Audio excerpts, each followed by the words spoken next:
Assalamualaikum warahmatullahi wabarakatuh. Apa kabar Anda semua yang ada di rumah? Semoga Anda baik-baik saja.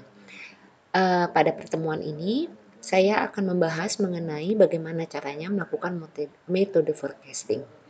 Tapi sebelum kita masuk ke dalam praktek bagaimana caranya kita melakukan metode forecasting, lebih dahulu kita akan bahas dulu secara teori mengenai apa itu metode forecasting.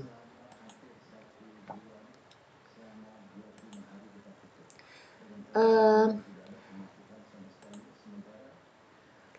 Sebelum kita membahas mengenai lebih jauh apa itu metode forecasting, saya akan membahas dulu mengenai komponen-komponen yang ada di dalam metode forecasting.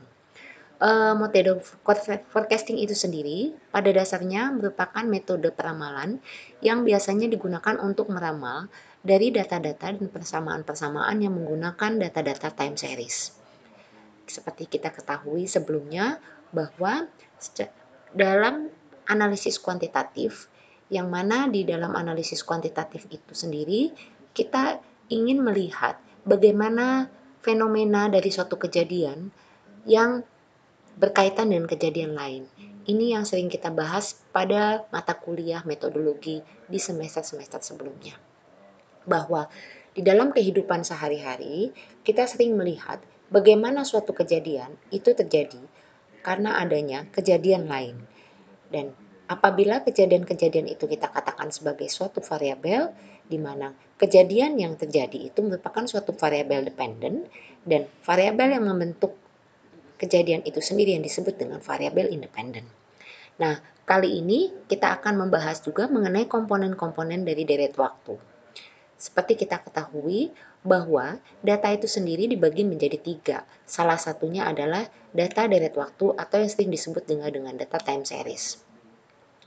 Di dalam data deret waktu terdapat 4 komponen model deret waktu secara klasik, yaitu komponen yang disebut dengan tren, kemudian siklus, variasi musim, dan faktor acak. Apakah tren itu? Data tren merupakan data kecenderungan jangka panjang dalam peubah deret waktu.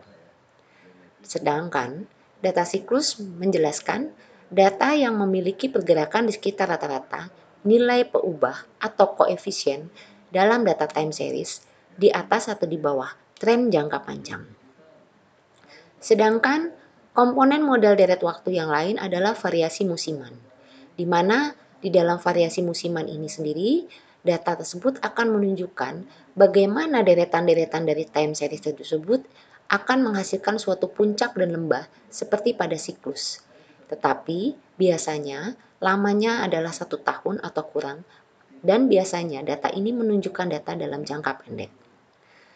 Kemudian yang terakhir adalah faktor acak, di mana dalam komponen deret waktu ini, faktor acak menjelaskan tentang gerakan yang berbeda dalam waktu yang singkat dan tidak diketahui dengan pola yang teratur dan tidak dapat diperkirakan. Nah, untuk bisa lebih jelas lagi seperti apakah komponen-komponen deret waktu tadi akan kita lihat pada slide berikut ini. Gambar 1 ini menggambarkan visualisasi tren dengan analisis data aktual, yaitu visualisasi tren dengan data aktualnya. Kita lihat di sini, garis hitam menggambarkan data aktual, sedangkan garis tren, yaitu garis yang putus-putus, menunjukkan data tren dari keseluruhan dari data faktual. Kemudian pada gambar 2 menggambarkan ilustrasi tren siklus, di mana kita lihat data pada garis hitam yang membentuk seperti lembah ini menunjukkan data siklus. Ya, di mana di antara data siklus ini nanti ada data tren. Nah, inilah adalah contoh siklus data tren. Kemudian untuk data variasi musim, ya, seperti kita ketahui data variasi musim biasanya terdapat pada data-data dalam jangka pendek atau kurang dari 1 tahun, menunjukkan adanya puncak dan lembah, seperti kita lihat di sini. Dan inilah siklus dari yang biasanya pergerakan dari data tersebut. Sedangkan garis lurus ini menunjukkan garis trennya. Artinya tren secara garis dalam jangka pendek.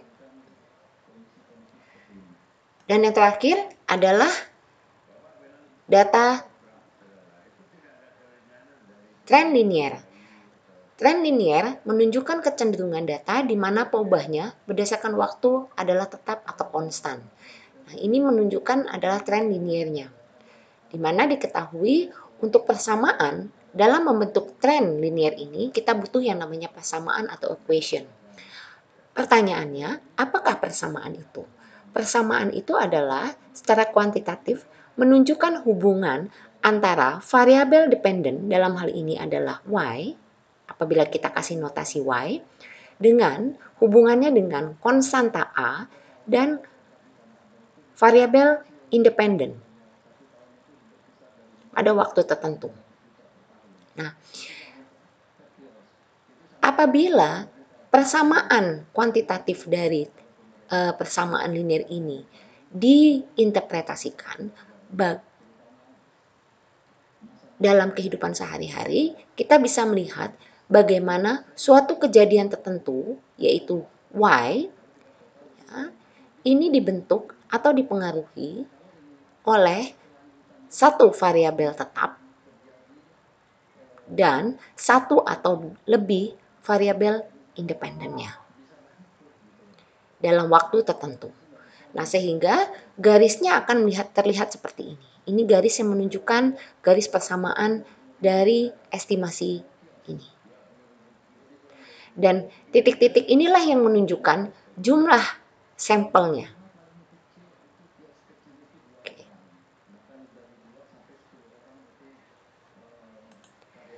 Kemudian, lawan dari persamaan linier atau tren linier yaitu tren non-linier atau yang disebut dengan tren kuadratik, di mana kecenderungan datanya itu berpola seperti lengkungan.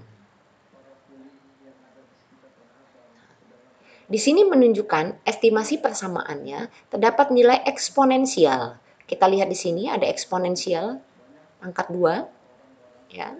Sehingga persamaan yang dibentuk adalah YT, di mana Y sebagai dependent variable pada jangka waktu tertentu, ini dibentuk oleh satu beta yang merupakan konstanta, yang merupakan variabel tetap, dan dua variabel independen, di mana variabel independen yang pertama adalah beta 1, dan variabel kedua yang merupakan eksponensial dari variabel independen pertama.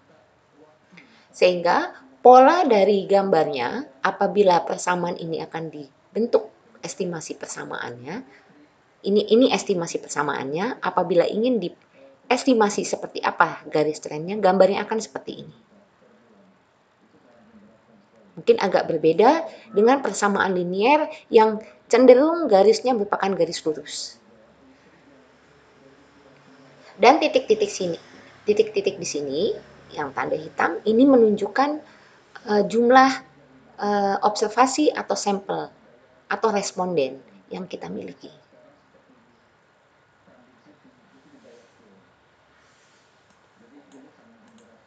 Nah, kembali lagi ke tren eksponensial. Apabila tadi adalah tren kuadratik, ya. Selanjutnya kita akan bahas mengenai tren eksponensial, di mana di tren eksponensial itu menunjukkan adanya kecenderungan data mengalami perubahan yang semakin bertambah atau eksponensial. Seperti contohnya pada kasus COVID yang terjadi pada akhir-akhir ini, di mana data pertambahan kasus yang mengalami suspek yang diperkirakan akan semakin bertambah secara eksponensial dari hari ke hari. Sehingga gambar grafiknya kira-kira akan seperti ini. Dan persamaannya, ya, estimasi persamaannya akan mengalami adanya peubah diskrit.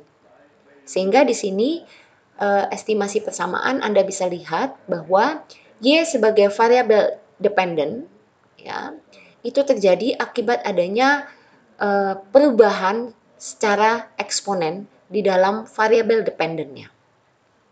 Ya. Nah, selanjutnya, bagaimana caranya kita melakukan pemilihan tren dari 4 garis tren yang kita ketahui sebelumnya? Ya, seperti kita ketahui bahwa ada 4 modelnya, 4 garis tren, yaitu tren biasa, kemudian tren siklus, tren variasi musim, dan faktor acak. Oke. Cara memilihnya adalah bagaimana caranya kita memilih tren yang cocok untuk memberikan kesalahan yang paling minimal. Artinya di sini, dalam kita melakukan estimasi terhadap suatu data yang kita miliki, data itu sendiri akan menunjukkan kecenderungan pada jenis atau fenomena yang seperti apa.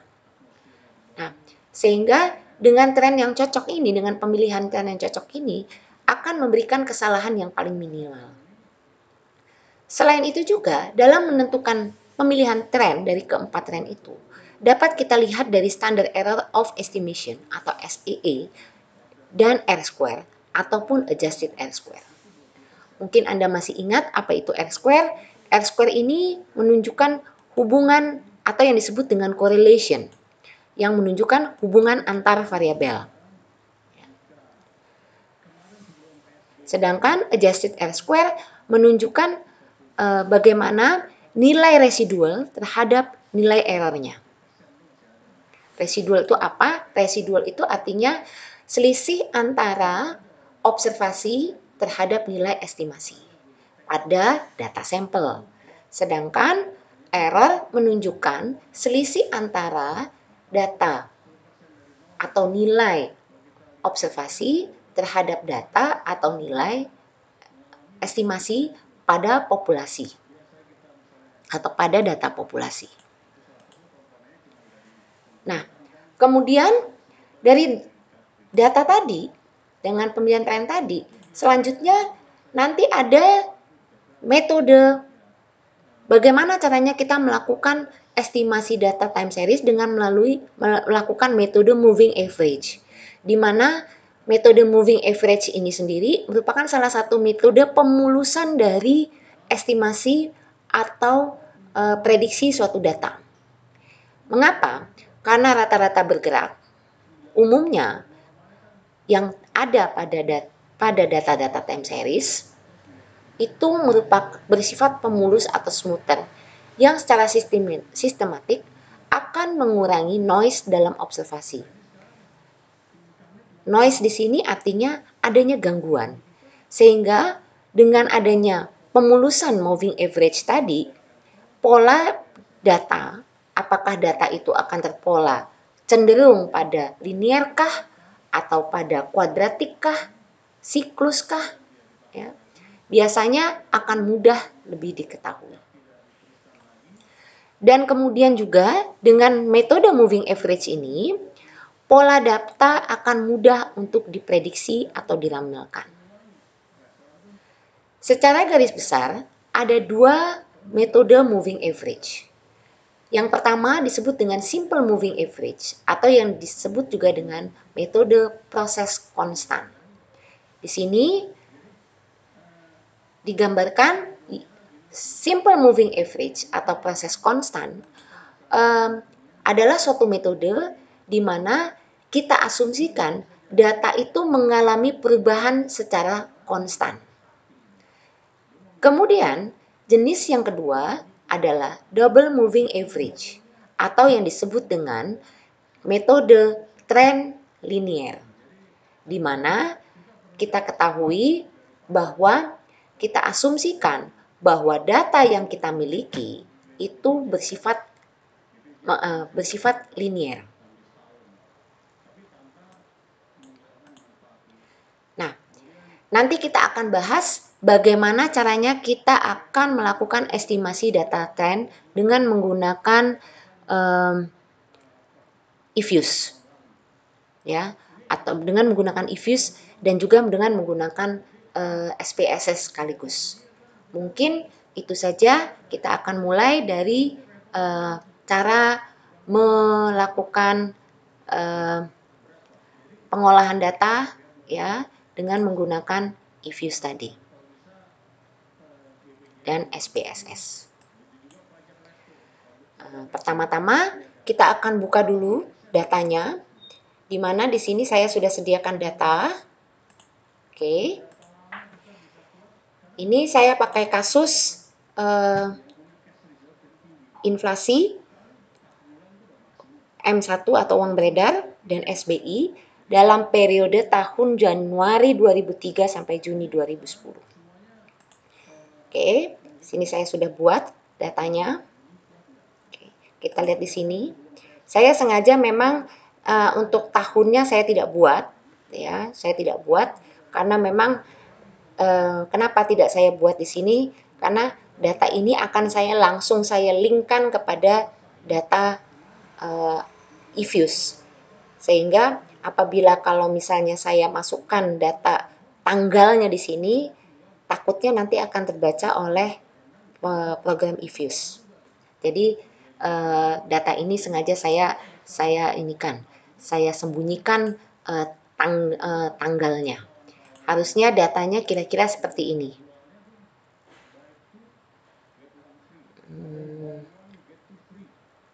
Seharusnya datanya kira-kira seperti ini. Nanti bisa saya buka. Oke, nah seharusnya seperti ini. Ya, tapi untuk kali ini data bulan, tahun dan lain-lain memang saya sengaja untuk saya hilangkan pada file yang mau saya linkkan kepada file program eViews. Jadi saya hapus. Oke. Nah, kemudian di sini saya punya 3 data. Ini. Anggap saja saya kasih warna. Nah, di sini saya asumsikan inflasi sebagai X. Oke. M1 saya asumsikan sebagai Y. Oke. SBI saya asumsikan sebagai X2 atau variabel independen yang kedua. Nah, jika Anda perhatikan angka dari ketiga variabel ini, ya, kita bisa lihat adanya selisih yang sangat besar. Di mana untuk data inflasi dan data SBI saya menggunakan data desimal, ada desimal di sini, ya. Ini data inflasi ini satuan dan puluhan, sama dengan data SBI juga satuan dan puluhan. Tetapi apabila Anda lihat di data M1 ini datanya data jutaan rupiah. Nah, sehingga ada ketimpangan digit ya.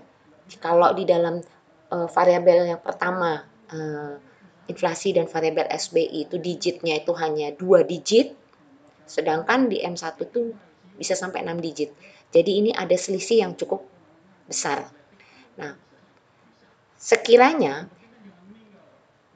dari pengalaman yang sudah, apabila kita menemukan data yang terjadi adanya ketimpangan data yang terlalu besar, biasanya caranya adalah kita mengurangi ketimpangan data tadi. Bagaimana caranya?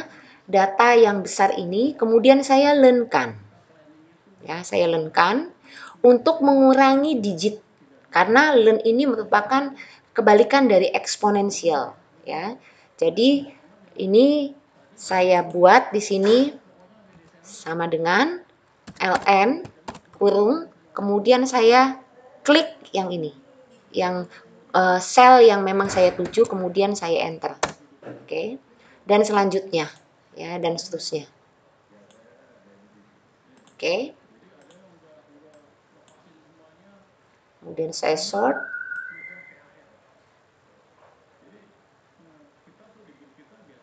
Oke.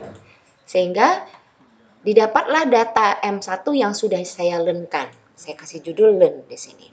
Sehingga data yang mau kita pakai itu adalah data inflasi. Saya kasih warna aja lagi. Saya kasih warna biru. Kemudian data SBI.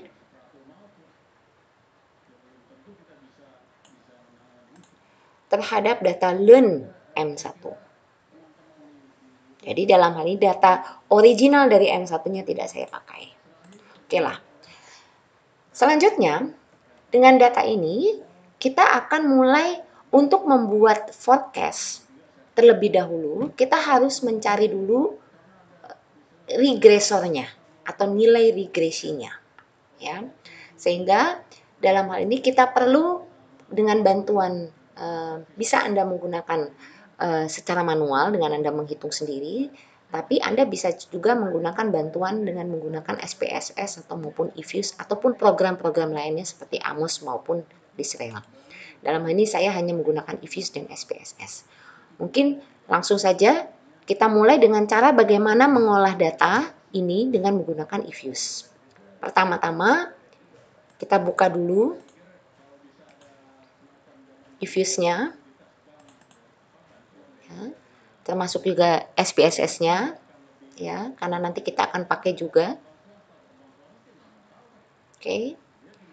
Nanti apabila Anda sudah membuka eFuse, akan tampilan kira-kira akan seperti ini. Ya.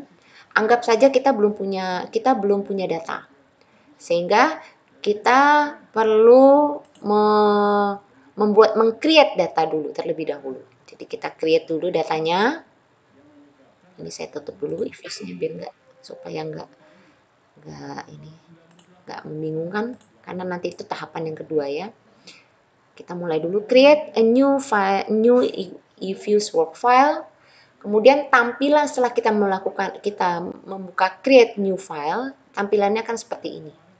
Nah, di menu work file structure type, kita ambil date regular frequency.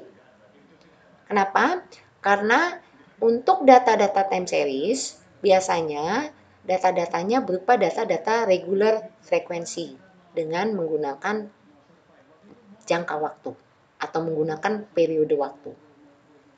Kemudian untuk date specification-nya, karena jika kita lihat di data yang tadi, ya, data yang ini, datanya merupakan data bulanan. Ya. Datanya merupakan data bulanan selama 8 tahun. Jadi kita buat di sini, kita klik monthly. Kalau Anda punya data tahunan berarti nanti annual ya. Kalau Anda punya data tahunan, misalnya tahun 2000, 2001, 2002, 2003, 2004, 2005, 2006, 2007 dan seterusnya, berarti Anda menggunakan data annual atau data tahunan. Kalau Anda menggunakan data quarterly atau 4 bulanan, misalnya Januari, April, Juli, dan seterusnya, itu berarti Anda menggunakan quarterly. Kalau Anda menggunakan data 6 bulanan, misalnya Anda punya data dari bulan Januari ke Juni, kemudian Juli, periode Januari Juni, dan periode Juli ke Desember, berarti Anda menggunakan data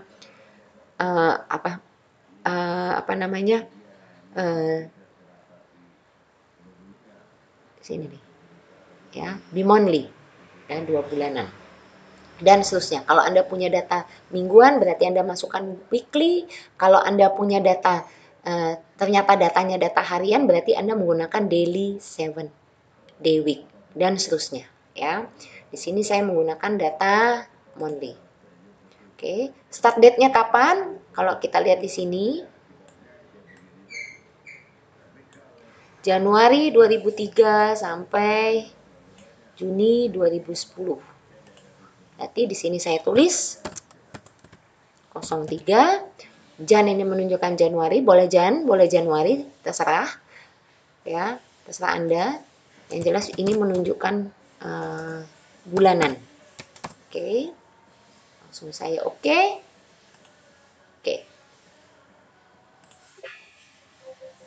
Oke. Maka setelah saya memasukkan keterangan data, Anda bisa lihat di sini. Saya besarin. Ya. Terlihat di sini range-nya 2003 M01 M ini menunjukkan monthly, ya. 01 menunjukkan bulan, 2003 menunjukkan tahunnya. Kemudian spasi 2010 M06. Jadi sehingga range-nya itu antara tahun 2003 bulan Januari sampai 2010 bulan Juni. Dengan jumlah observasi 90. Ya, ini range-nya. Begitu juga dengan sampelnya. Sampelnya juga sama seperti range-nya. Mungkin kalau bagi Anda yang menggunakan data sampel, ya, atau Anda menggunakan metode panel, atau menggunakan metode cross section, atau menggunakan metode dengan menggunakan data-data primer, mungkin sampel sama range-nya itu mungkin akan beda, ya. Bisa saja misalnya range-nya 90, sampelnya hanya 30, ya. Nah, itu. Tapi karena ini data time series, biasanya populasi, range dan sampel itu adalah sama karena diambil semua, ya. Kemudian sekarang bagaimana caranya kita memindahkan data yang ada di Excel ke eViews ini supaya kita bisa melakukan analisis. Pertama-tama kita buka dulu proc, ya, di dalam menu ini kita bisa menu proc, ya. Kemudian kita ambil menu import. Nah, pada saat kita memilih menu import, kita akan pilih menu import from file, ya. Saya ulangi lagi, proc, import, kemudian import from file. Lanjut kita klik, oke, sehingga keluarlah mana yang mau kita ambil. Kebetulan datanya ada di J, saya klik, saya ambil data yang ada tadi, data Arima 1. Oke, nah ini akan tampil seperti ini. Nah, fungsinya untuk mengecek benar nggak sih data ini yang mau kita ambil. Kalau seandainya salah, ya berarti kita sudah milih file yang salah, ya. Kita cek dulu ke bawah, ya. Kita cek, oke.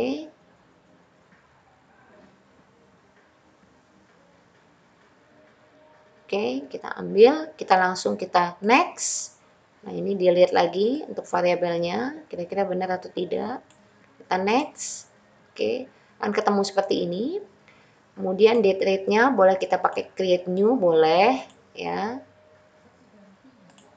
Oke, kita pakai di sini structure. Oke, start date.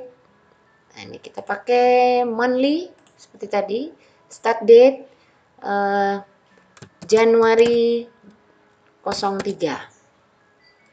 Nah, kan Anda bisa lihat di sini, kan muncul ya.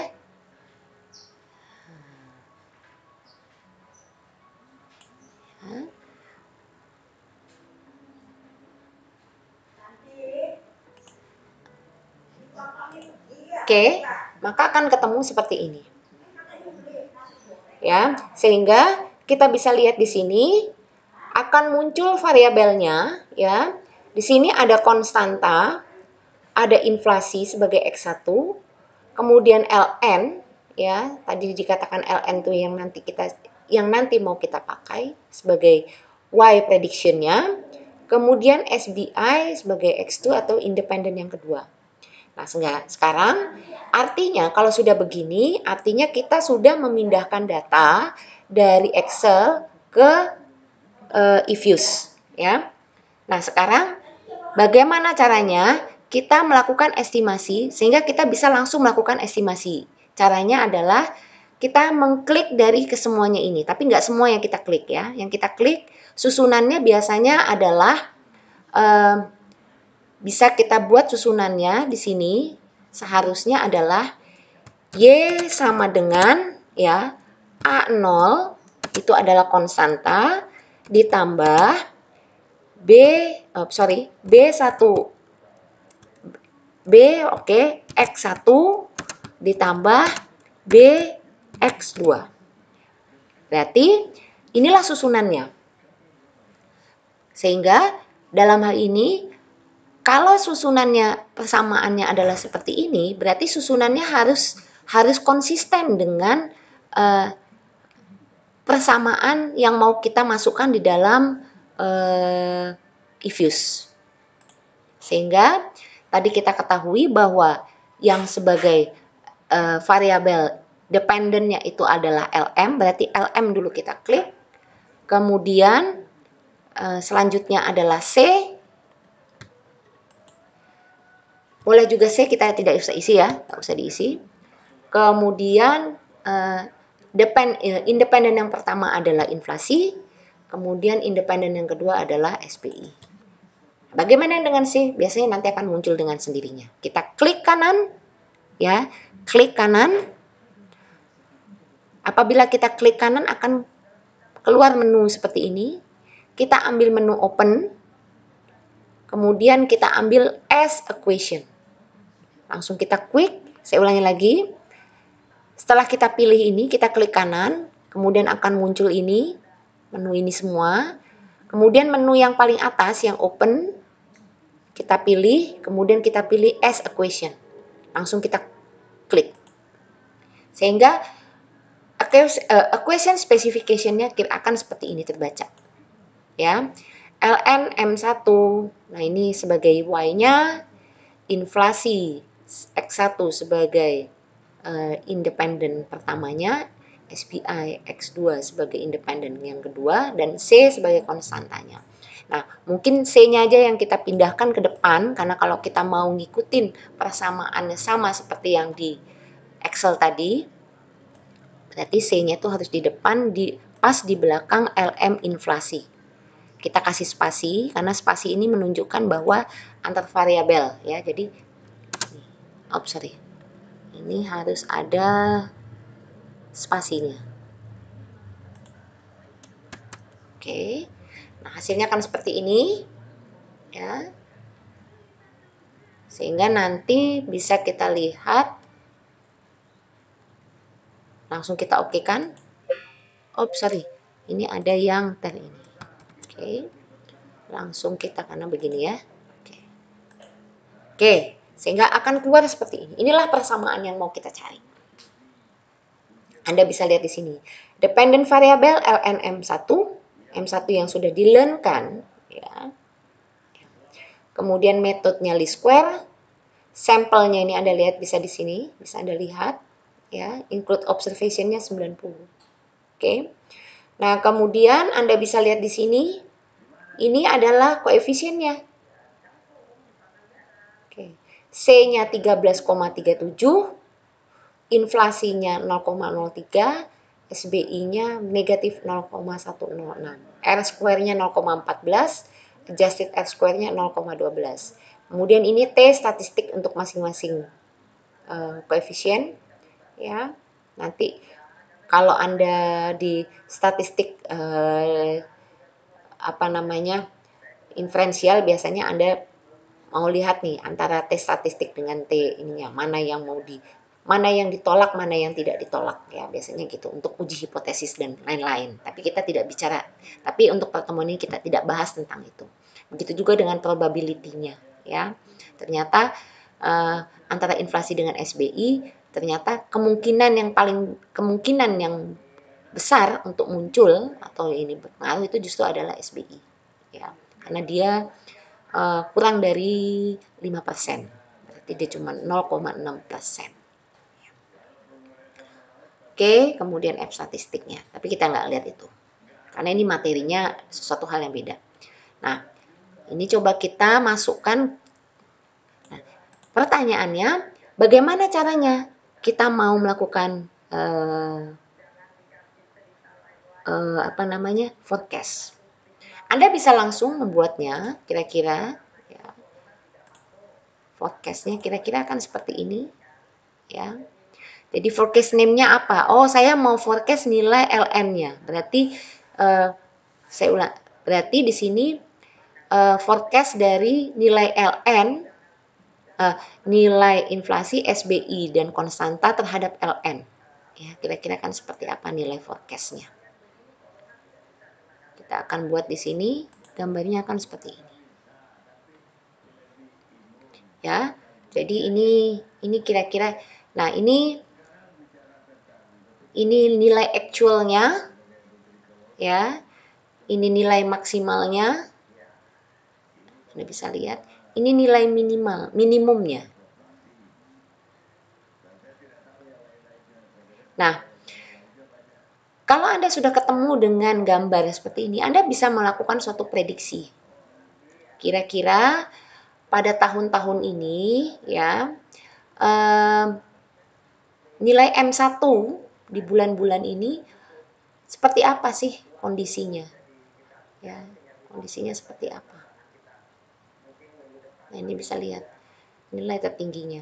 Bahkan kalau Anda misalnya sebagai seorang fund manager pun Anda bisa membaca, apabila Anda sebagai seorang pelaku pasar, Anda bisa melihat nih, kira-kira untuk melakukan estimasi ya, estimasi ke depannya, berapa nih nilai M1 katakanlah gitu, M1 untuk nilai yang tertinggi dan nilai terendah ya. Oh, kalau pada saat nilai tertinggi berarti di sini kondisi uang beredarnya itu paling tinggi. Berarti memungkinkan apa nih implikasinya? Ya. Bagaimana kalau skenarionya pada kalau skenarionya adalah skenario pertama. Skenario pertama itu ada nilai yang paling maksimal. Skenario yang kedua, bagaimana kalau seandainya nilainya misalnya nilainya ini 12, katakanlah kalau kita tarik garis lurus di sini 12,2 ya. Berarti dalam hal ini pada bulan-bulan tersebut ya diprediksi nilai M1 itu berada di kisaran antara 12,3 sebagai nilai tertinggi nilai terendah sampai dengan 13,4 sebagai nilai terendah tertinggi. Nah, kalau misalnya ini dikaitkan dengan kebetulan memang ini kasusnya adalah kasus moneter ya. Tapi kalau misalnya kita ambil kasusnya itu adalah kasus tentang harga, katakanlah gitu, misalnya ya, harga ini bisa Anda aplikasikan dalam menentukan harga tertinggi, harga eceran tertinggi dan harga eceran terendah. Jadi bisa saja nanti nilai minimal ini yang merupakan harga eceran terendahnya, atau orang bilang apa yang, atau kalau di dalam mikro itu yang disebut dengan floor price ya, dan ini adalah ceiling price-nya. Jadi dalam hal ini si pelaku pasar, katakanlah misalnya si pengambil kebijakan si perusahaan tadi ya, contohnya biasanya yang berlaku di perusahaan-perusahaan airlines ya. Nah, mereka menerapkan harga seperti ini. Jadi ada harga batas ambang atas, batas ambang bawah. Nah, batas ambang atas ini biasanya adalah harga yang tertinggi pada saat misalnya kita membeli tiket pada waktu kita sudah last minute. Ya, sudah last minute. Misalnya kita beli karena kita ketinggalan pesawat dan kemudian kita beli tiket lagi di bandara. Jadi kita beli pada saat itu. Nah, harga yang berlaku pada saat kita membeli itu umumnya merupakan harga-harga yang bersifat ceiling price. Jadi di situ, ya. Nah, kemudian begitu juga sebaliknya kalau Anda misalnya mau beli tiket pada saat 6 bulan sebelumnya, ya, katakanlah 6 bulan atau bahkan mungkin 1 tahun sebelumnya. Biasanya kalau AirAsia seperti itu. Umumnya harga yang mereka terapkan itu adalah harga-harga yang berada di floor price, terutama untuk harga-harga promo. Seperti misalnya kan yang paling sering kerap melakukan itu adalah misalnya adalah AirAsia. AirAsia kan kadang-kadang suka memberikan harga-harga promo yang sangat fantastis. Misalnya ke Singapura cuman 99.000, ke Korea cuman 399.000. Nah, itu kan penawaran. Nah, itu merupakan harga floor price dari mereka. Tetapi apabila apabila demand dari harga tiket itu semakin meningkat, ya otomatis harga itu akan naik, dan harganya itu naiknya juga nggak ada batasan, ada limitnya ya. Limitnya itu adalah pada harga batas ambang tadi. Nah, ini bisa menjadi implikasi, ini bisa jadi teknik ini bisa dijadikan buat Anda untuk membuat suatu analisis di dalam kebijakan penentuan harga maupun kebijakan penentuan terkait dengan batas ambang dan batas ambang bawah dan batas ambang atas ya. Jadi ini. Nah, sekarang pertanyaannya, Bu, kalau ini kan pakai program, Bu. Seandainya saya mau melakukannya dengan menggunakan Excel, yang mana saya membuatnya dengan manual. Kira-kira bisa nggak? Oh, sangat bisa. Mungkin saya akan berikan dulu ya. Kembali lagi ke yang apa namanya tadi, outputnya tadi ya. Berarti kita kembali ke outputnya tadi. Mana tadi outputnya? Oke, ini output ya. Ini outputnya, kita kembali. Caranya adalah kita copy dulu. Copy, boleh pakai klik kanan. Biasanya nanti muncul begini. Formatnya kan seperti apa? Mau bentuk teks kayak apa HTML, biasanya kita dalam bentuk teks saja ya. Oke. Kemudian kita pindahkan ke file, karena kita mau menggunakan Excel, kita pindahkan ke file Excel-nya. Nanti setelah kita pindahkan, hasilnya nanti akan seperti ini. Ya, hasilnya nanti kan seperti ini. Ini coba, saya coba ya. Kira-kira berubah nggak? Ops. Oke, anggap aja kita sudah. Nah, hasilnya seperti ini. Copy paste akan pindah sini. Nah, sehingga kita bisa bikin persamaannya. Nah, persamaannya akan seperti ini dari hasil output if use tadi. Ya. Di mana ln M1 ya kan, tadi kan dibilang di awal kan tadi saya bahas, coba ini saya inikan dulu. Oke, tadi kan saya bilang Y sama dengan, persamaannya kan gitu kan, konstanta, katakanlah gitu, ditambah B1 X1, ya kan, ditambah B2, katakanlah gitu ya, B2 X2. Nah, Y-nya apa? Y-nya tadi kan ln, karena ln merupakan dependent variable. Oke. Kemudian AO-nya apa? Atau konstan alfanya apa? Atau konstantanya apa? Konstantanya adalah ini. Yang saya kasih biru. Ya. Kemudian koefisien untuk dependennya apa? Dependennya apa? Independennya apa? Independennya kan tadi diketahui. Independen pertamanya adalah inflasi. Independen keduanya adalah SBI. Nah, koefisien yang melekat pada inflasi itu berapa? 0,03018. Ya kan? Ini saya kasih tanda merah. Misalnya saya kasih tanda merah. Oke. Kemudian untuk SBI sendiri koefisiennya berapa? Negatif 0,1063. Oke. Nah, ini kan rumusnya, ini persamaannya. Nah, sekarang tadi dikatakan bahwa ln ya, ln itu kan adalah variabel dependent. Berarti kita mau cari nilai prediksinya. Jika Y adalah observasi, oke, jika Y atau ln itu adalah observasi, berarti Y atau ln M1 estimasinya itu berapa? Nah, itu yang mau kita cari. Nah, dalam hal ini nilai Y prediksi atau nilai Y estimasi ini kita kasih lambang lah, misalnya Y bar atau Y konstan atau Y aksen juga boleh ya.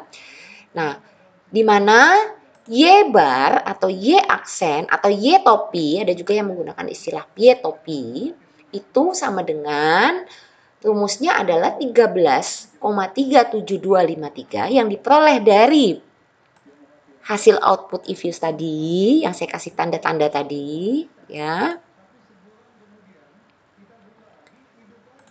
Oh, jangan kasih tanda biru lagi. Saya kasih tanda kuning. Oke. Oke. Ditambah 0,0306 yang merupakan ini, angka ini. Karena dia merupakan koefisien inflasi, saya tulis inflasi di sini. Oke. Kemudian dikurang 0,106. di mana 0,106 ini adalah koefisien yang melekat pada variabel SBI. Makanya saya tulis di sini. Nah, kemudian karena inflasi tadi itu adalah X1, saya tulis X1, karena SBI tadi adalah X2, saya X2. Jadi persamaannya akan seperti ini. Oke, selanjutnya apabila kita mau melakukannya secara manual. Oke, kita anggap saja misalnya data yang di sini kita copy paste ke sini. Oke, sehingga hasilnya adalah seperti ini. Ini merupakan data yang saya copy paste dari sheet lampiran 3 tadi, ya. Kemudian ln-nya juga, ya, merupakan kopian dari sheet tadi. Nah, dari data ini kita tinggal masukkan berapa Y estimasinya, karena ln M1 itu adalah Y estimasi, ya kan? Ini tinggal kita cari saja. Y estimasinya berapa? Caranya kita melakukan substitusi dari rumus ini atau ini. Apa yang disubstitusi? Baik itu konstantanya maupun koefisien-koefisiennya. Disubstitusi kemana? Ke nilai-nilai data-data yang ada, yaitu data inflasi dan data SBI. MI-nya nggak usah lagi, karena kita kan sudah tahu. Kita kan nggak mau cari nilai MI, kita mau MI kan ada nilai Y observasi. Yang mau kita cari adalah Y estimasi. Dengan menggunakan koefisien, dengan cara mensubstitusikan nilai konstanta yang ada di sini, ya, dengan nilai koefisien dikali masing-masing data yang ada di sini. Oke, sehingga Anda bisa lihat di sini. Coba saya klik 2, ya. Berarti rumusannya apa? B9 itu apa? B9 itu adalah ini. Nah, yang biru, ya. B9, ini saya kasih tanda dolar-dolar itu supaya tidak berubah, ya. Mungkin Anda udah tahu semualah metode cara melakukan Excel inilah. B9 berarti di sini adalah 13,372 ditambah 0,0301618 dikali nilai inflasi pada tahun 2003 yaitu 8,68. Oke, ditambah negatif 0,106 yang merupakan koefisien SBI dikali dengan SBI di tahun 2003 yaitu 12,69. Ketemu? Kemudian di enter. Dan seterusnya. Begitu juga misalnya yang Februari 2003. Yang 2003 13,37253 ditambah 0,03 dikali 7,6 yang merupakan inflasi tahun 2003 bulan Februari ditambah negatif 0,1 dikali 12,24. Oke, dan seterusnya tinggal Anda sort, ketemulah nanti angkanya, ya. Ini kan tinggal di sort nanti, ya. Ketemulah angkanya. Oke. Nah, sekarang kita mau cari residual. Mungkin Anda mau tanya, ngapain saya cari residual, Bu? Residual itu kan hanya untuk mencari nilai variansi. Iya, nggak masalah. Silakan. Tapi di dalam residual ini, kenapa saya tampilkan? Karena nanti terkait juga dengan kira-kira dengan analisis yang mau Anda buat nanti dari hasil forecast yang mau Anda buat. Ya. Nah, pertanyaannya, apa sih Bu bedanya antara residual dengan error? Kalau residual itu artinya selisih antara Y observasi di sini adalah LNM1 dengan Y estimasi yang didapat dari hasil substitusi tadi. Kita kurangin, ketemulah nilai residualnya masing-masing. Ya. Nah, residual ini selisih antara selisih antara Y observasi dengan Y estimasi pada data sampel. Nah, karena sampelnya ada 90, maka masing-masing sampel punya residualnya. Oke, seperti ini misalnya residual untuk bulan Januari tahun 2003 residualnya negatif 0,18. Berarti di sini nilai estimasinya jauh lebih tinggi daripada nilai observasinya ya, atau nilai faktanya. Jadi harapan, dengan kata lain begitu, harapan jauh lebih tinggi daripada fakta. Nah, ini dapat dianalisis bahwa pada tahun ini estimasi yang dilakukan itu adalah terlalu over, artinya overestimation. Kenapa? Karena apa yang diharapkan oleh orang ternyata nilainya itu ketinggian daripada faktanya. Nah, itu kan analisis ya. Begitu juga tahun 2003 bulan Februari ada overestimate. Dan seterusnya, ini overestimate semua nih yang negatif-negatif nih. Ini overestimate semua. Nah, bagaimana kalau yang underestimate? Karena lawannya overestimate itu adalah underestimate. Nah, ini saya tarik garis aja ya, mana yang ini. Nah, yang underestimate itu apabila faktanya lebih kecil daripada, prediksinya, lebih kecil daripada faktanya. Jadi misalnya, contoh misalnya, kamu beli barang, ya, kamu pikir, oh itu harga barang itu harganya 100.000. Faktanya, ternyata begitu kamu datang ke suatu toko, katakanlah barang itu adalah emas lah ya. Kamu berpikir, oh hari ini harga emas 100.000. Terus kamu pergi, kamu mau beli emas itu. Terus kamu berangkat, kamu pergilah kamu ke toko emas. Ternyata sampai di toko emas, si penjual emas tadi mengatakan harga emas hari ini 350.000. Nah, berarti prediksi kamu salah. Artinya prediksi kamu itu bukan salah ya. Prediksi kamu itu di bawah faktanya, angka yang sebenarnya. Artinya kamu sudah melakukan underestimate. Jadi prediksi kamu itu underestimate, ya. Nah, jadi posisi-posisi seperti inilah underestimate. Cuman permasalahannya bukan karena masalah, mungkin Anda akan bertanya, yang bagus yang mana, Bu? Overestimate atau underestimate? Dua-duanya bagus, dua-duanya juga nggak bagus. Kenapa? Overestimate yang terlalu berlebihan itu yang tidak bagus. Begitu juga dengan underestimate yang berlebihan. Jadi dikatakan bagus apabila angka prediksinya itu mendekati kenyataan. Jadi semakin mendekati nilai faktanya, berarti prediksinya semakin akurat. Nah, coba kita lihat di sini, mana yang prediksi paling akurat. Nah, ini udah saya kasih tanda. Ternyata ada 3 periode, yaitu Desember 2005, Januari 2006, dan Maret 2006. Nah, angka prediksinya di sini ya, residualnya menghasilkan nilai residual yang paling kecil dibandingkan dengan nilai-nilai sampel yang lain.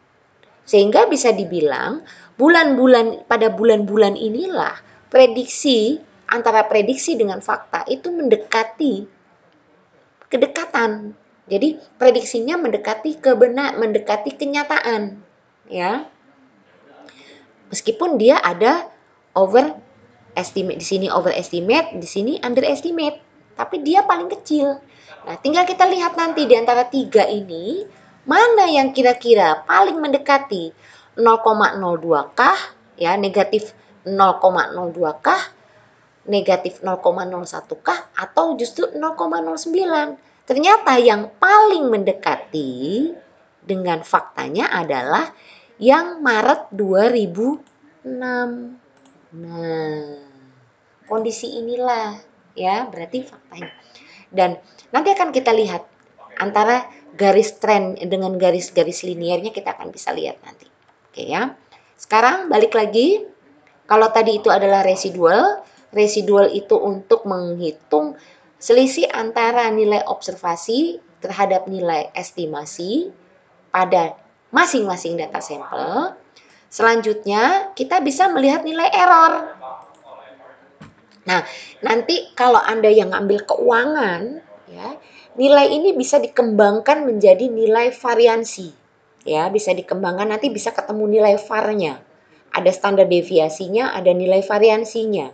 Ya, nilai variansinya sehingga dengan nilai variansi itu apa sih Bu? Nanti bagi kalian yang ambil konsentrasi keuangan biasanya akan terkait dengan standar deviasi akan terkait dengan nilai resiko suatu investasi ya, misalnya katakanlah saham, katakan gitu, saham mana nih yang paling beresiko? Oh, biasanya dilihat dari nilai dari standar deviasinya yang paling tinggi, berarti saham tersebut yang memiliki resiko tertinggi ya. Tapi kalau Anda mau melihat bagaimana keterkaitan antara satu saham dengan saham yang lain atau investasi satu dengan investasi lain misalnya ya, oh harga saham Telkom ternyata itu harganya itu sangat sangat elastis banget deh terhadap perkembangan sahamnya si katakanlah misalnya sahamnya Bank Mandiri, katakanlah gitu ya. Berarti di sini ada variansi ya, bahkan mungkin kalau dia lebih misalnya yang dilihat tuh bukan hanya dua antar variabel, tapi misalnya dua antar saham, tapi bisa antar dari beberapa saham, nanti ada istilah namanya covariance ya. Nah, itu biasanya menggunakan metode ini nanti, pengembangan dari metode error ini. Bahkan Anda yang mau lebih intens lagi, mau meneliti tentang CAPM ya, kalau di dalam keuangan tuh ada yang namanya CAPM ya. Nanti juga Anda menggunakan konsep ini semua, konsep-konsep ini namanya konsep ARIMA ini namanya ya. Oke, balik lagi. Kalau tadi itu adalah residual ya. Sekarang apabila data-data ini kita jumlahkan, ini saya berusaha untuk menjumlahkan semua data LN ya, dari tahun 2003 Januari sampai Juni 2010 ini saya jumlahkan. Kemudian saya cari min-nya. Ya, cara mencari min itu adalah rata-rata. Adalah semua data itu saya jumlahkan, saya bagi dengan nilai observasi. Karena observasinya ada 90, berarti nih Anda bisa lihat di sini ya, sum L3 ke L92. Berarti ini saya jumlahkan, kemudian saya bagi 90 karena respondennya ada 90. Hasilnya adalah 12. Begitu juga dengan nilai estimasinya. Saya buat juga nilai min-nya. Oke. Nah, kemudian min dari nilai observasi saya kurangin dengan min prediksi, hasilnya adalah error. Jadi, apa bedanya antara error dengan residual?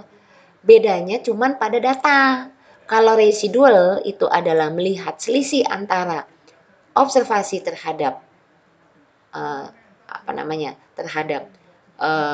prediksi dalam data sampel. Kalau dalam error itu sebaliknya adalah dari min dari keseluruhannya, berarti dari hasil populasinya ya. Oke, ini hanya sebagai tambahan. Lanjut. Nah, sekarang bagaimana Bu caranya mau melakukan estimasi, mau buat forecast? Yang di forecast apa? Yang di forecast adalah Anda boleh forecast Y-nya, Y estimasinya aja, atau Anda bisa membuat forecast membandingkan antara Y estimasi dengan Y observasi. Dalam hal ini antara nilai estimasi LNM1 sama nilai observasi LNM1. Ini Anda bisa buat forecast. Jadi caranya tinggal kita buat di sini, karena ini nilai forecastnya nih. Ini kan nilai forecastnya. Cuman kan kalau kita lihat dengan angka kan kepala bisa liar nih. Jadi untuk memudahkan kita untuk menarik suatu kesimpulan kan paling mudah kalau kita menggunakan dalam bentuk visualisasi atau gambar. Jadi kita bikin aja dalam gambar. Anda mungkin lebih jago dari saya lah untuk bikin Excel. Ya. Kemudian kita langsung masuk ke insert. Kita ambil line. Ya. Line-nya mau seperti apa? Oh, line-nya data range-nya. Oh, saya mau create. Oh, ini agak-agak repot ini misalnya saya ambil aja ini aja ya,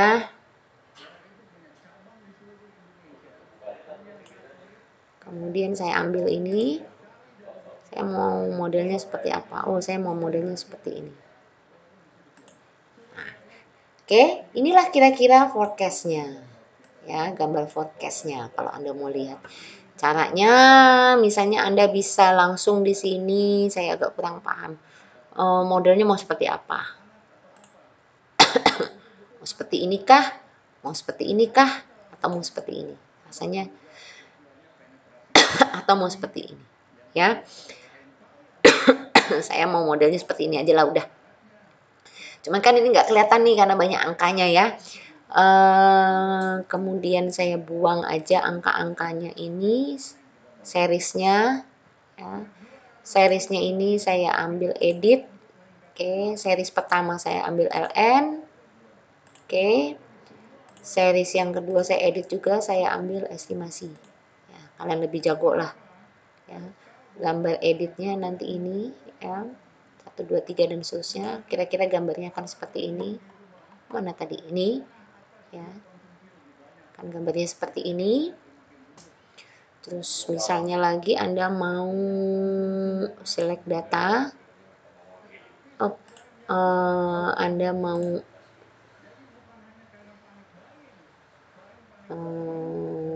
misalnya dibikin datanya, saya agak kurang pintar ini pakai ini.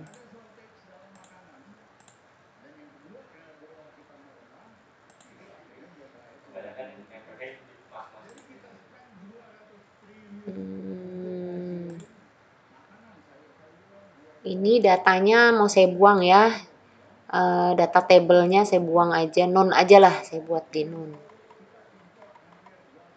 Ups, kok jadi begini ya?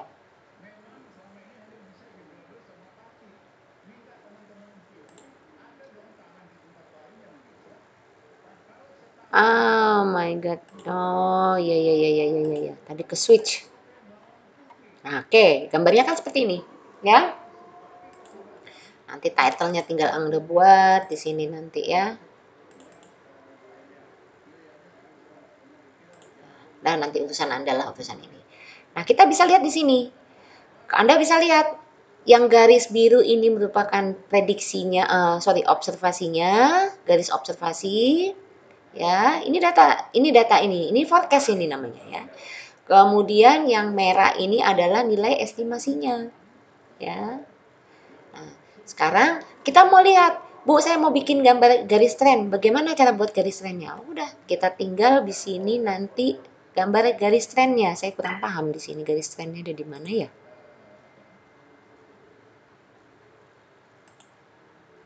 Nah, ini. Trennya mau seperti apa? Saya mau bikin tren nggak? Oke, saya mau bikin trennya secara linear. Karena tadi adalah garis linear ya. Oke, yang mau ditren yang mana? Estimasinya yang jelas, bukan LN-nya ya. Saya mau buat trennya. Oke, ini trennya. Ya. Nah, dari gambar inilah nanti Anda bisa melakukan analisis. Ya, Anda bisa melakukan analisis. Contoh seperti ini, saya udah buat juga nih. Ya, ini saya buang aja deh, biar nggak bingung. Anda bisa buat analisis. Oke, bisa saya gedein. Kalau Anda lihat di sini, apa yang bisa Anda lakukan? Anda analisis. Ini garis tren ini. Garis tren menunjukkan adanya kenaikan.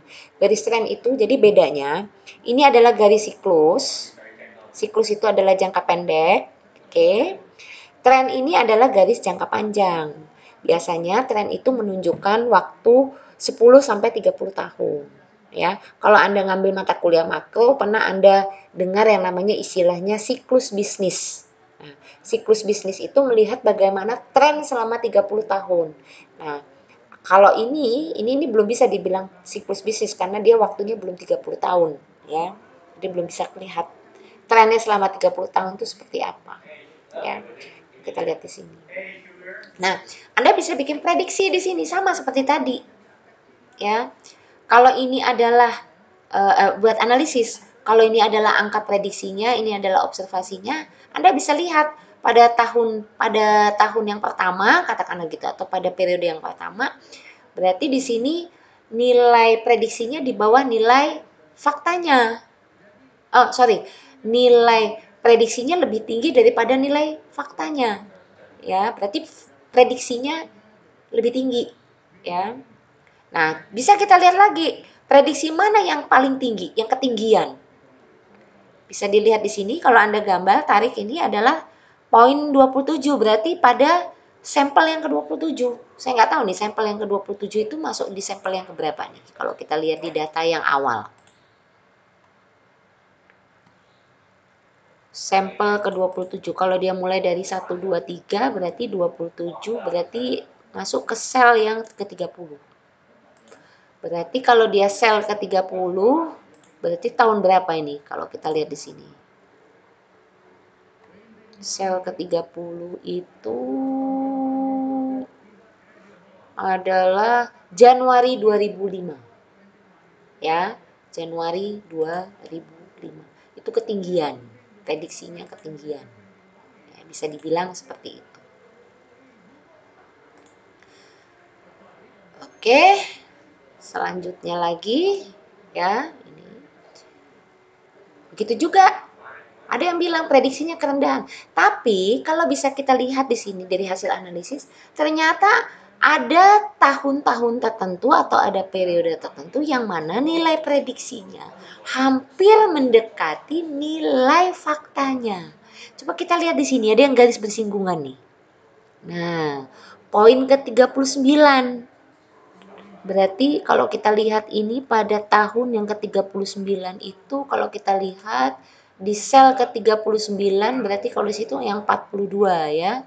42 kalau kita lihat di data ininya, mentahnya 42 itu November 2005. Ya.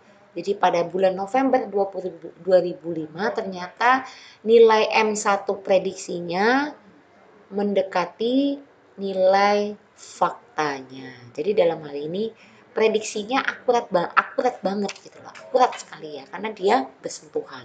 Nah, ini bisa jadi suatu analisis buat Anda, ya. Balik lagi tadi. Oke. Nah, itulah cara bagaimana kita melakukan metode forecasting dengan menggunakan eViews. Nah, sekarang bagaimana kita melakukannya dengan menggunakan SPSS? Sama sih sebenarnya. Tapi sebenarnya saya nggak perlu menjelaskan lagi, tapi mungkin ada sebagian yang mau bertanya atau mau review kembali, ya. Oke. Nanti jika ada pertanyaan bisa tanya ke saya. Balik lagi dengan kasus yang sama, ya. Kita menggunakan 3 variabel, di mana M1-nya ini saya learn-kan karena supaya nilainya nggak terlalu timpang, ya saya learn-kan. Kemudian saya buka SPSS, oke. Data yang ada di file ini, file Excel ini, katakanlah gitu ya. Boleh Anda pindahkan dengan cara mengcopy atau bisa Anda mengimport, ya. Terserah. Anda mau pakai metode yang mana? Mau copy paste aja? Ya, kalau eViews agak susah memang untuk copy paste. Jadi mau nggak mau harus pakai metode import. Tapi kalau SPSS dia jauh lebih mudah.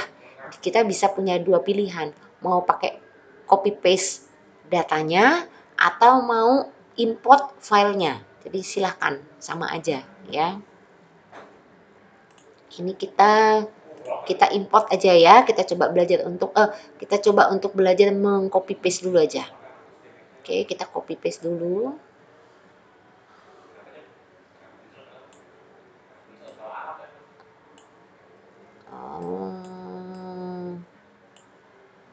Kenapa ini ya?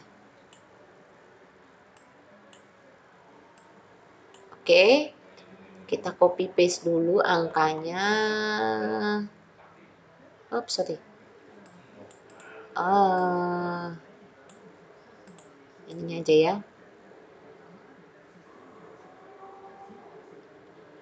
Angkanya aja kita copy paste. Kita copy, kemudian kita buka ya. Kita buka, langsung kita copy. Ini sepertinya SPSS saya ini sepertinya SPSS saya ini bermasalah. Jadi mungkin lebih baik saya menggunakan ini cara melakukan copy paste ya. Tapi karena kebetulan SPSS saya mungkin lagi bermasalah dengan Excel-nya, ada mungkin ada kesalahan ini. Jadi uh, saya tutup aja dulu. Kenapa nggak mau? Oke, saya buka dulu ininya, programnya. Jadi karena SPSS saya bermasalah, makanya saya nggak bisa melakukan copy paste. Jadi saya mau nggak mau harus melakukan import file. Ya. Oke, ini saya import dulu. Caranya bagaimana? Saya ambil. Oke. Oh, sorry. Jenis filenya apa? Saya ambil filenya adalah Excel. Kemudian saya ambil data Arima tadi. Saya masukkan. Lampiran 3 A195. Oke. Oke. Maka gambarnya akan seperti ini. Jadi tapi ada beberapa hal yang mesti saya buang ini ya. Yang saya buang itu adalah ini nggak pakai. Ya. Sehingga nanti di sini ini saya buang, ini saya buang, ini saya buang. Oke. Nah, nanti ini paling saya buang juga nih. Ini saya buang nih. Nah, ini saya buang, saya cut aja. Oke. Kemudian ini datanya. Sekarang pengaturan variabelnya namanya ya. Saya ganti di sini variabelnya. Saya ganti inflasi aja. INF. Kemudian di sini saya ganti apa tadi itu? SBI ya. Susunannya tadi seperti itu ya.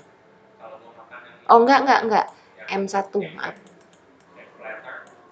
M1 yang ini adalah apa tadi itu? SBI. Kemudian yang ini adalah LN M1 ya. Kemudian tipenya apa? Nggak bisa string kan? Tipenya saya buat numerik. Nanti dulu. Ini kan. Width-nya ketinggian ini. Ini saya buat aja 8. Ini juga saya buat 8. Oh, sorry. 8. Ini juga saya buat 8 aja. Ini juga saya bikin 8. Oke. Desimalnya aja saya tambahin jadi karena string nanti ya belum diubah. Nominal, kolom non. Ini nih saya ganti. Oke. Sehingga gambarnya akan seperti ini. Cuman permasalahannya adalah ini var-nya saya buang. Oke. Nah, adalah di sini datanya Harusnya koma deh nih. Decimal places 2. Coba ini ada masalah nggak di sini ya? Oh enggak. Oh enggak. Kemudian di sini koma. Ininya juga 2. Koma. Ininya 2. Ini koma. Ininya 2. Coba. Masih mau nggak? Oke. Oke, datanya kan seperti ini. Cantik ya? Nah, oke, lanjut. Atau saya pakai numerik aja kali ya. Saya pakai numerik. Muncul nggak dia kalau numerik? Soalnya. Oh, muncul. Oke, saya ganti sama numerik aja. Saya ganti numerik. Ini ganti numerik karena jauh lebih bagus ya kalau data numerik. Oke. Sehingga datanya akan seperti ini. Oke. Sudah ya? Lanjut. Dari data ini kita kembali lagi ke tampilan data view. Inilah datanya ya. Ini inflasi M1 SBI LN ya. Kita langsung analyze. Oke. Nah, karena kebetulan kita lagi mau buatnya adalah linear, saya sebenarnya juga mau menjelaskan tentang metode eksponensial ya. Metode eksponensial dan juga persamaan regresi nonlinear, tapi mungkin untuk yang selanjutnya. Ini regression, kemudian ini linear. Oke. Dependennya tadi kita pakai ln. Oke. Independennya adalah inflation sama SBI. Berarti yang M1-nya nggak pakai kan? Oke. Ininya nggak usah dikotak-atik ya. Anda kalau memang misalnya mau kotak-atik silakan, tapi kan kita bukan pelajaran statistik ya. Ini bukan ini. Kita bukan statistical inferential, tapi kita lebih banyak penggunaan pada dan bukan econometric, tapi kita lebih banyak ke penggunaan forecast-nya aja. Jadi saya rasa nggak usah. Oke, langsung SBI, kita langsung oke. Oke. Nah, sehingga ketemulah ini. Ya, R-nya 0,382 kecil banget ya. Berarti bisa dibilang ada sih pengaruhnya ada. Ya, ada pengaruhnya, tapi kecil. Ya. R square-nya juga ini cuma 14,6. Ya. Residualnya 83, regressionnya 1 ya. Oke. Ini nilai regresnya, ini residualnya, berarti totalnya ini ya. DF-nya. Oke. Ini biasanya nanti. Yang kita ambil hanya ada ini aja. Karena kita mau forecast. Berarti ini kita copy. Ya, terserah mau Anda masukin di Excel atau mau di Word silakan. Tapi di sini saya mau masukkan ke Excel. Kemudian setelah saya copy, hasilnya ini, ya. Nah, sehingga dari kopian ini ketahuan nih, sama seperti tadi, equation-nya atau persamaannya atau estimasinya seperti berapa. Tadi sama, ya. LM ya, LM1 sama dengan ini masukin ya 0,031 INF. Kenapa INF? Karena kan dia koefisiennya inflasi kan. Kemudian negatif 0,016 SBI karena dia merupakan koefisien SBI. Nah, sama ini juga. Oke. Nah, dengan cara yang sama, oke. Sama seperti tadi. Ini LN-nya, ini estimasinya. Ini ya, nilai ini saya substitusikan ke masing-masing konstan dan koefisien di sini. Dengan data ini, ketemulah Y estimasinya. Ya. Kemudian dengan cara yang sama pula seperti yang if use tadi, residualnya saya cari. Oke, residualnya saya cari, Y observasi dikurang Y estimasi, ketemulah ini residualnya. Ya, terus nah, kemudian sampai ke errornya juga. Errornya berapa? Ini kita sumkan dulu ya. Sumnya berapa ini?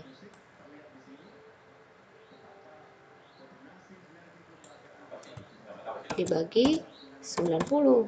Oke. Ini juga kebetulan Excel saya ini agak-agak aneh, jadi nggak bisa buat di sort.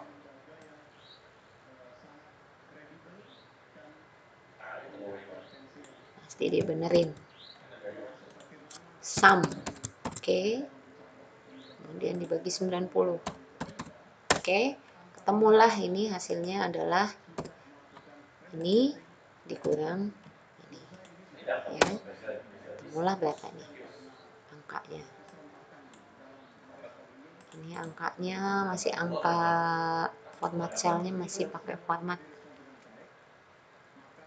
number.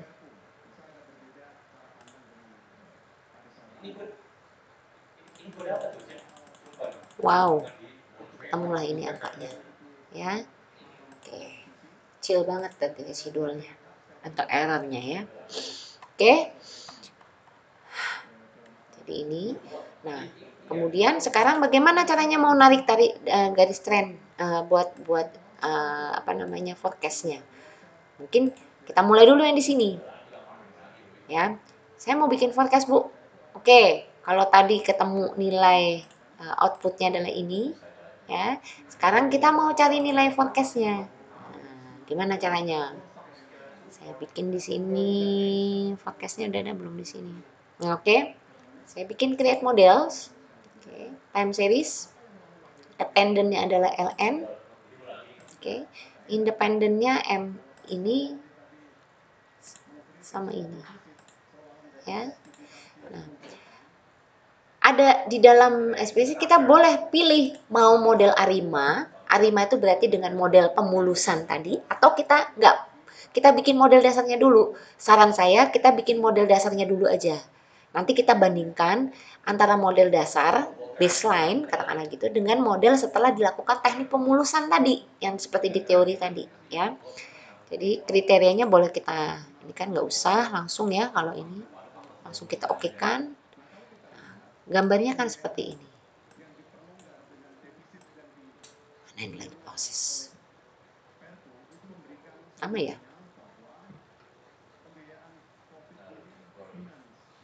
Oke. Nah, inilah gambarnya. Ini gambarnya awal. Ya, gambar sebelum dilakukan pemulusan dengan moving average, ya.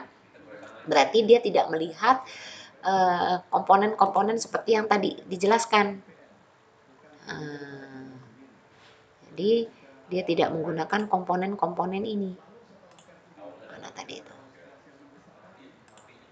Nah, dia tidak melihat kalau di dalam moving average berarti faktor-faktor pengganggunya atau noise-nya itu dibuang. Ya, apa yang menjadi faktor-faktor pengganggu? Biasanya lag-nya. Ya, karena di dalam data time series itu salah satu faktor pengganggu itu adalah lag. Ya, jadi lag-nya itu yang biasa kita buang. Oke. Balik lagi ke sini. Nah, ini sebelum kita buang, ya. Nah, sekarang bagaimana caranya kalau kita bikin forecast untuk yang menggunakan metode ARIMA? Kalau yang if you study, otomatis dia sudah pakai ARIMA. Coba contohnya tadi itu mana? Dia sudah pakai ARIMA ini. Ya, dia sudah pakai ARIMA. Seperti itu. Dia sudah mempertimbangkan karena memang IFIS ini khusus sekali untuk data-data time series. Oke. Tapi bagi yang pakai SPSS mau nggak mau harus menggunakan model, harus dikotak-atik dulu ya. Sekarang untuk metode ARIMA-nya gimana? Ini tinggal kita ganti ARIMA. Nah, yang mau di lag, yang mau dibuang yang mana? Nah, ada kriterianya nih. Auto regresifnya mau dibuang nggak? Katakanlah misalnya, oh nggak, misalnya hanya moving average-nya aja. Saya butuh di sini lag-nya 2, ya, 2 tahun sebelumnya, sama auto regresinya misalnya 1 pada tahun 1. Tinggal dibuat nanti. Oke, saya gambarnya akan seperti ini. Nanti kita tinggal bandingin nih. Bandingin antara, biar gampang kita copy aja ya. Kita copy atau kita buang. Bandingin antara yang basic, oke, antara yang basic ini, katakanlah saya buang aja deh ininya.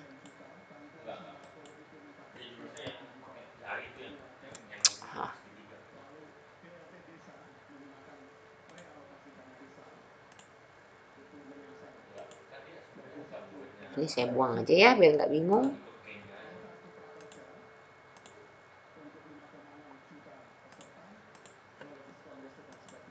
Ini saya buang, ini mulutnya saya buang, ini saya buang, ini saya buang, katakanlah gitu ya. Ini juga saya buang, ini saya buang. Nah, jadi Anda bisa lihat nih perbedaan antara yang basic, oke, sebelum dilakukan pemulusan, teknik pemulusan, dengan setelah dilakukan teknik pemulusan. Ya. Kelihatan beda memang. Ya. Di teknik pemulusan itu nanti kalau Anda gampang bisa Anda tinggal tarik di sini garis di sini, garis liniernya, garis trennya. Ya. Kalau Anda mau buat garis trennya di sini nggak, sayangnya di sini dia nggak bisa bikin garis trennya. Atau Anda bisa pakai curve estimation di sini. Dependennya adalah LM, variabelnya independennya INF, ya.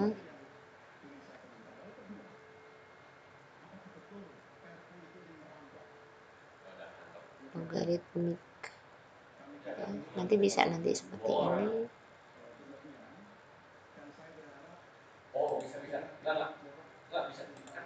Oke.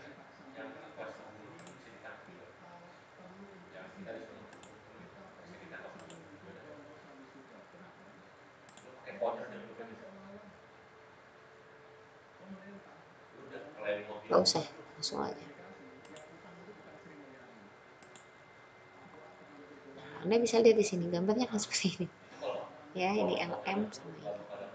Kita buang aja lah ini, bikin bingung nanti.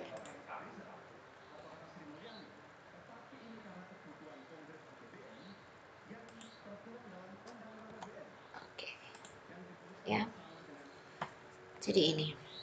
Kalau mau lebih lengkap lagi, di sini juga bisa Anda buat di sini grafnya seperti apa. Nah, ini bisa Anda buat nih. Bikin line.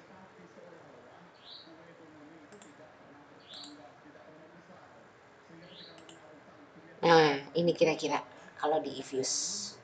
Ya. Gambar forecastnya itu seperti ini. Ini LN-nya. Ya.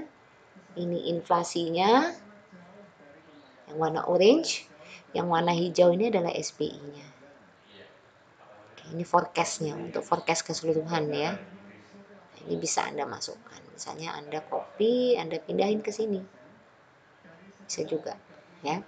Nah, sekarang pertanyaannya bagaimana caranya kalau seandainya menggunakan ini ya sama. Ya, sama dengan menggunakan apa namanya ini tadi dengan hasilnya ini tinggal gampang. Kalau ini mah tinggal di kalau Anda mau bikin manual ya misalnya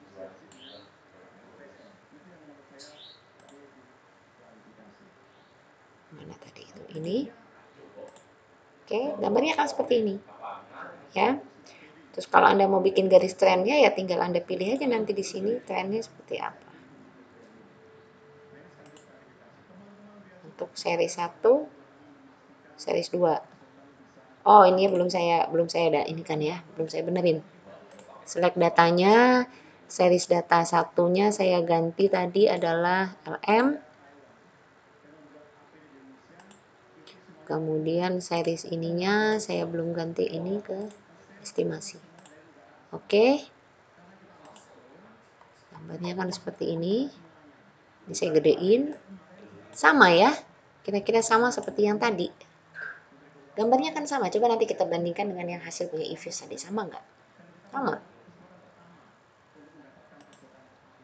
Pasti sama lah karena nilainya sama. Cuma karena dia menggunakan dua program yang beda. Ini saya buat garis trennya. Garis trennya tadi di mana ya? Oh, ini dia. Trennya saya buat di sini. Untuk estimasi, Y estimasi. Oke. Trennya seperti apa? Oke, inilah garisnya. Ya. Kita bisa coba kita bandingkan antara ini dengan ini. Kita pindahin ke file ini. Ini yang punyanya